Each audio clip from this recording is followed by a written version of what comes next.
Chakraborty of TPGB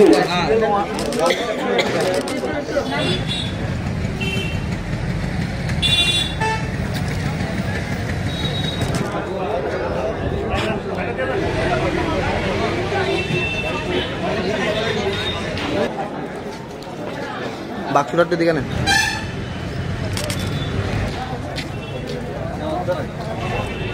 আজ ডুকলি RD ব্লকের অন্তর্গত যেই পঞ্চায়েত জেনারেল ইলেকশনের আজকে বুথ পড়বে, আগামীকালকে বুথ পড়বো। আজ পোলিং পার্টিরা মুভ করছে বিভিন্ন পোলিং স্টেশনে।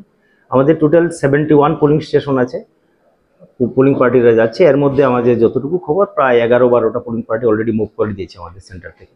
আমরা আশা করছি বেলা 1টার মধ্যে আমরা সব পোলিং পার্টিকে ছেড়ে দিতে পারবো। তো আগামীকালকে ভোট পড়বো। ভোটারদের প্রতি আমার এতটুকু আবেদন থাকবে যেন শান্তিপূর্ণভাবে ভোট পর্ব শেষ হয়। হ্যাঁ, এবার আছে সিকিউরিটি পার্সন, সেটা আলাদা যারা পুলিশের তরফ থেকে অ্যারেঞ্জ করা হয়েছে। প্রতিটা পোলিং স্টেশনে 4 জন, কোনোটাতে যেখানে 5 জন, এইভাবে করে দেওয়া হচ্ছে।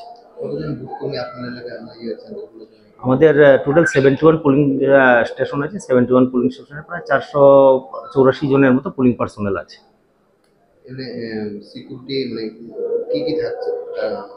সিকিউরিটি বলতে এখানে সিআরপিএফরা আছেন আর পুলিশ কর্মীরা তো আছেন। ভোটারদের উদ্দেশ্যে আমার এতটুকুই আপিল, আমরা আমাদের প্রস্তুতি সম্পূর্ণ আছে। শান্তিপূর্ণ ভোট করার জন্য আমরা চূড়ান্তভাবে প্রস্তুত। এখন ভোটারদের সহযোগিতা কামনা করি। নমস্কার।